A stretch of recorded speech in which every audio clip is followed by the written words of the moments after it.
Hello friends, let's start with the basic concept of office manual. What do you exactly mean by office manual? See, it is office system which is called as office manual when it takes the shape of a booklet or a book. Usually the office manual contains the information of the work to be performed in an office and other important details of the organization. But organization manual and office manual are not one and the same. An organization manual is a trustworthy guide to the company's organization. But an office manual is a trustworthy guide to office organization. Office manual is of use to the employees, especially new entrants, to know the work without any difficulty. The office manual contains all the facts of the whole office work, such as current practices, standard practices, organizational policies and instructions, in such a form that they are easily and readily accessible to the office personnel for guidance and reference. Thus, office manual is a source of information necessary to the office personnel for the effective performance of their jobs. If office employees are abounding with the copies of the office manual, they may not be needed to come up to superiors for each and every decision. Hence, they do not disturb the work of their superiors, and there is no wastage of time to office employees or new entrants as well as to superiors or executives. According to the George R. Terry, office manual is defined as a written record of information and instructions which concern and can be used to guide the employee's efforts in an enterprise. An office manual is actually defined as a document disclosing the details about an organization, conditions of employment, its setup and the established systems, standards, rules and regulations, routine, procedures, methods of an office operation. Let us know in brief meaning of office manual. An office which is necessary for every kind of organization, whether it is a place where variety of activities like computing and recording, communicating is carried out. Each job has its own method for best performance and consists of some steps to be followed by the personnel and with the help of different types of tools. The word manual means a handbook consisting of some prescribed movements. Any individual wanting to do a job capably must know the steps or the set activities meant for its best performance. An office manual is also a type of handbook which contains the organizational policies as well as the standard practices to give result to those practices expected for an office. It is said to be a guide for the members of the staff. It set out the guidelines along which the job has to be performed. It is a continuous source of information by which the office personnel are automatically and conveniently instructed. An office manual means a handy form of book or a booklet containing information relating to the policy standards and the rules and regulations, organization system, routines and procedures, methods regarding employment. An office manual is arranged to help the employees know all related information about the organization, its structure that is set up and how that fits into it. Now let us state the importance of office manual. A huge sized organization has a number of branches or sections or divisions or departments. In large size organization, thousands of employees are employed. Therefore, it is not easy to control the employees by the management. If guidelines or instructions are given in writing to the employees, the management can manage the employees very effortlessly and avoid all the confusion of employees. Moreover, frictions among the employees are too reduced. By these means, office manuals help out the management and the employees in a variety of ways. We can see some of the importance of the office manuals, like employees know their duties and responsibilities, their position in an organization. Employees also understand their role in the realization of office objectives. There is also an opportunity of maintaining good relation among the employees by themselves. Both new employees and existing free the management in getting the similar instructions, information and explanations constantly. The anxious employees are always held responsible if the duties are not performed by them in a particular manner. Delegation of authority can be also improved throughout the organization setup without much complexity. Every employee can be aware of the extent of authority delegated to him. Also, new employees are getting training with the help of office manual by knowing routines, procedure, policies, practices and systems.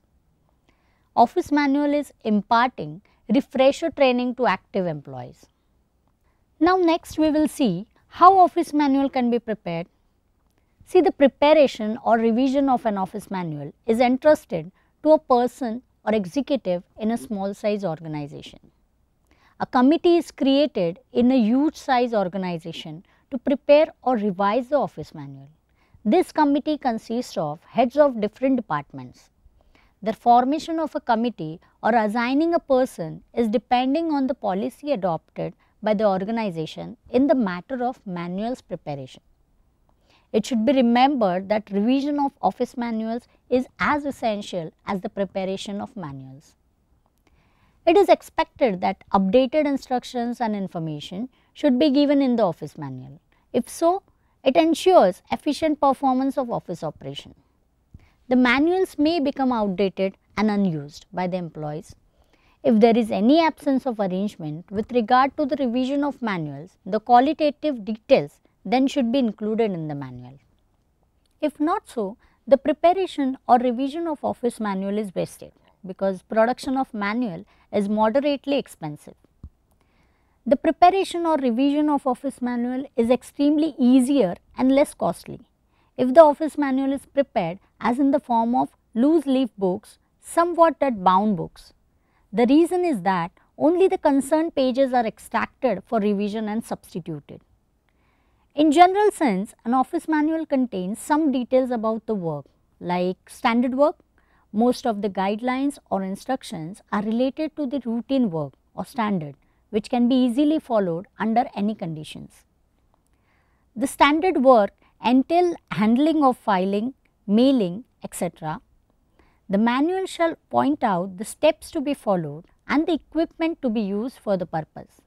There comes the importance of use of machines and forms. An employee must have thorough information about the machines and appliances, if any, which are to be used by him, as well as the forms which are directly connected with the machines. It is a matter of general policy of an organization whether and how far machines and appliances shall be used. A large office has a separate O&M department for the improvement of office method and practice. If so, the manual shall point out that there shall be standing order that any innovations adopted have to be followed. Similarly, non-standard work in an office is not as much of important, though may not be in common or repetitively practiced. Example, handling of foreign correspondence. Except it is an import-export house, foreign correspondence is not common. The manual shall point out what step to be followed, who has to be approached for instructions, etc. under such circumstances. Now think about the employees. Basically, there are two types of persons in an office, operative and executive. The former type has greater authority in decision making and controlling as well as directing than that of the latter group. But for each type there are rules and regulations. See, office rules are always concerned with the form of recruitment, the terms and conditions of appointment in respect of fringe benefits, compensation, leaves, incentives, etc. Various welfare measures, prerequisites, amenities, etc. or office hours and attendance, etc. Every member of the staff must be aware of these, otherwise avoidable misunderstanding or complications would arise, leading to dissatisfaction and conflict, which is harmful for the management as well as to manage. Every member of the staff, at least for his own interest, must be familiar with the rules. The office staff can also be classified into new entrants and the existing members. For the latter category, there may be special necessities for training, though training of the active staff is not unusual. The manual shall state what training facilities are available, either on the job or off the job. Training of new entrants becomes unavoidable, where an office uses machines and particularly classy ones. It is the duty of a supervisor or the direct boss of a new entrant to describe him of the manual. Apart from standard work and non-standard work, there are variety of other instructions accessible from an office manual. For example, what actions to be taken in case of a physical urgent situation like fire, accident, etc. Similarly, general information about the common office machines and their maintenance, recreational facilities, the constitution and the functions of the employees, unions, etc. Also, some of the important contents of an office manuals are somewhat like this: name, address, telephone number, email address and facts of the organization. See, if the organization has branches, the address, telephone number, email address and facts of the branches are also given in the office manual. The character of the business carried on by the company and its organizational structure. The name and address of the key executive with their phone number of residential and office and their cell number. Listing of the products manufactured by the concern. Also office rules and regulation like office hours, leave rules, medical benefits, salary structure, tea time, lunch time, pay days, accidents, compensation, maternity leave, layoff, permission, vacation and holiday arrangements, promotion, transfers, training, pay cut, disciplinary action, retirement, suspension, etc. Formation of right and responsibility, relationship in the organization. Also, there are office amenities like rest room, clock room, toilets, lunch room, canteen facilities, visitors room, supplies on cooperative basis, recreation facilities, reading room, dispensaries, transport facilities, telephone facilities, etc. Purpose of the each manual individually. Safety instructions to be followed in the case of serious illness, accident or any other emergency. The name and address of the male, female doctors and nurses who are rendering service on behalf of them are to be mentioned. Their landline numbers and cell numbers are also to be mentioned. Organizational policies are framed by the top management. Policy covers credit sales, discount, overtime, training and development of employees, selection of employees, selection of advertisement media and similar to it. Relationship among the different departments and persons. Also the essential functions of each job in terms of the right and responsibility attached to it. Details of grievance handling procedures and attendance procedures, bonus, incentive schemes, loans and advances. Procedures to be followed for repairs and maintenance of office equipment, buying furniture and stationery and other materials. Also orders relating to the performance of repetitive work, orders relating to the performance of non-repetitive work, specimen of authorization form of receiving salary, leave letter form, permission form and the same. Now we will go ahead with the main theme, that the steps in preparation of office manual. See, while preparing office manual, standard and systematic procedure should be followed. Then only the manual can be complete, comprehensive and accurate. The preparation is to be finished within a reasonable period of time. While preparing an office manual, we should follow some steps. That is, formation of a committee. See, a committee has to be formed to prepare an office manual in the case of big organization. Duties should be assigned to individuals and accordingly they should execute the same. Next, subjects covered to be listed. See, the executive should give priority to the contents of the subjects to be covered in the preparation of office manual. Listing of subjects varies according to the type of manual preparation. Also, the topics and subjects to be covered should be arranged and classified into logical headings and subheadings. You can get the ideas and suggestions. See, the valuable suggestions for their counterparts, peers, seniors should be invited to make necessary modifications in the contents of office manuals wherever required. We can also check the authenticity and reliability. The ideas and suggestions received have to be verified whether they are authentic and reliable.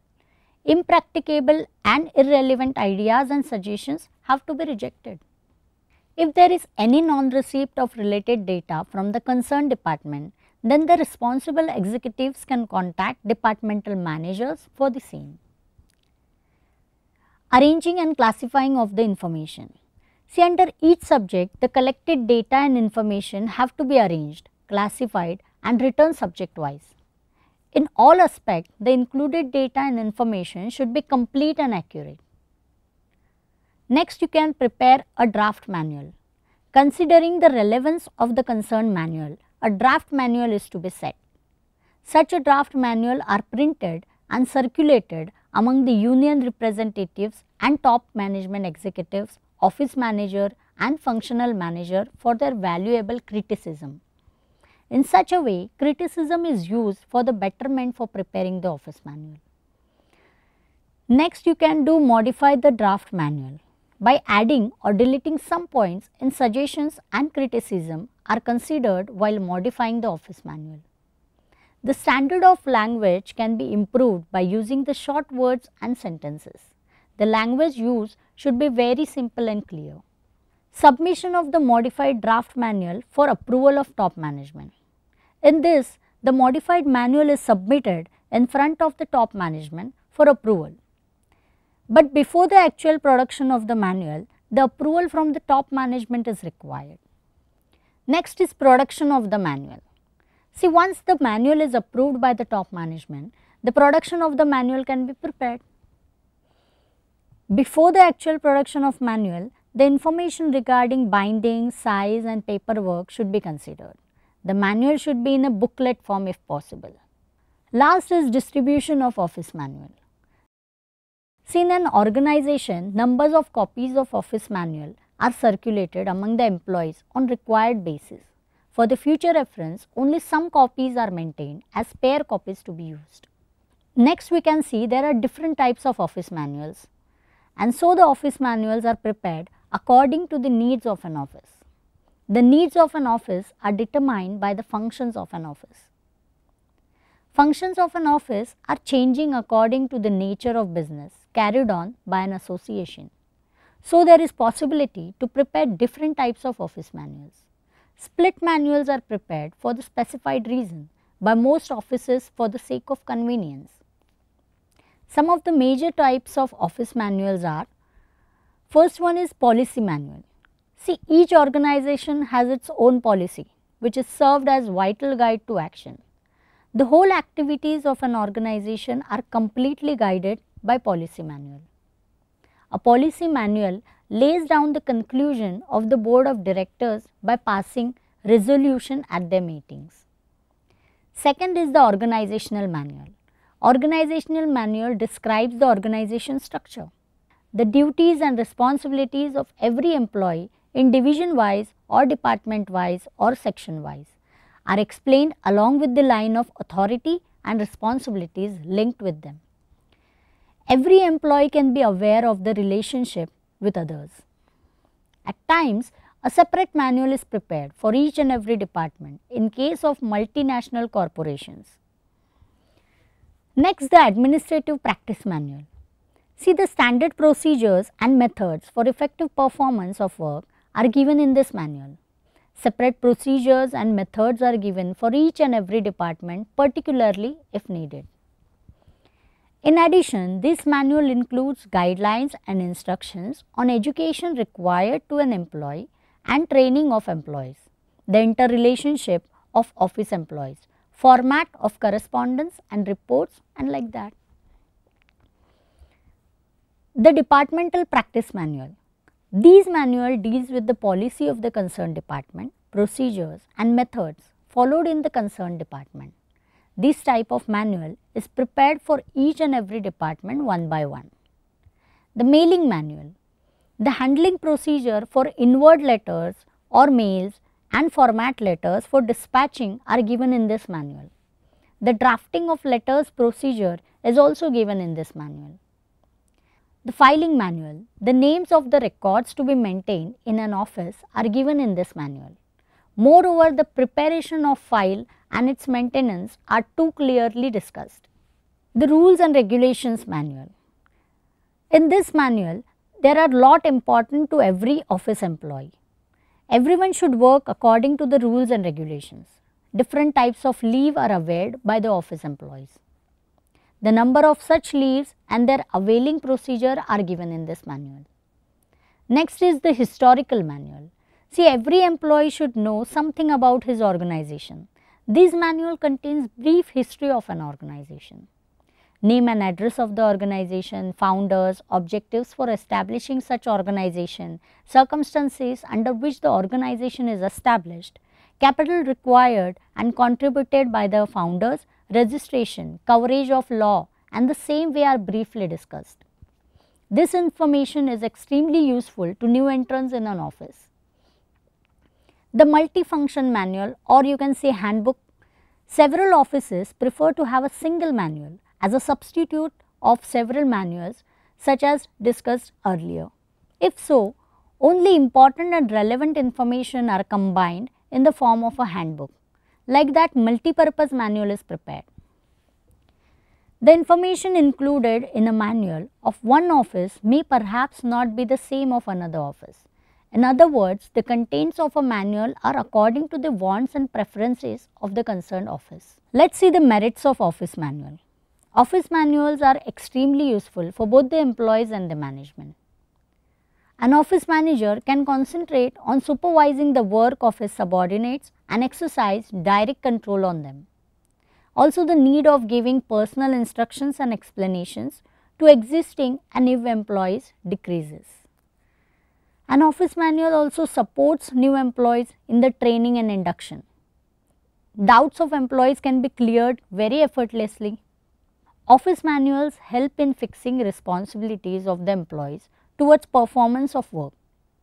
Office manual brings standardization in the performance of work, both in the branches and head office. Changes in work can be very easily incorporated as and when required. Office manual also can be decrease the chances of errors and frauds. The formation of office manual brings ineffective work to light so that ineffective activities get isolated or loses its importance. Every employee can understand the extent of authority delegated to him with respect to job handling. Office manuals help in detecting overlapping functions or unnecessary duplication of work. In this way, it ensures free flow of work for efficient performance. Executives can take timely and quality decisions by referring to the policies and instructions of an organization. Better cooperation is solicited without any difficulties amongst the employees within a concerned department as well as with the other departments. Transfer of an employee from one section to another section does not create any trouble to the concerned employee. He can easily choose his duties in the new location through an office manual. Good office manuals lead to reduction in office expenses. It also helps to simplify communication procedure, that is management information system. Now let us see the demerits of office manuals. See, the preparation and regular revision of office manuals involve high cost in terms of time, labor and money. It is very complicated to prepare and keep a manual up to date. Office manual leaves small scope for personal talents and initiatives on the part of the executives. Office manuals bring a number of bottlenecks in the efficient performance of work instead of bringing free flow of work. Procedures, systems or routines are likely to be misinterpreted if an ambiguous language is used in the preparation of manual. If the manuals are not used by the employees appropriately in time, human resources and expenses spent on the formation of manuals will be wasted. It may discourage team spirit among the employees at times. If the manuals are not revised periodically or at frequent intervals, they become outdated. Sometimes incomplete or inadequate or vague information might be given in the manuals. Let us see overall conclusion. See, in this topic we have discussed the definition of office manual, contents of office manual, steps in preparation of office manual, different types of office manuals, also its demerits and merits. Hope this lecture has helped you a lot. Thank you.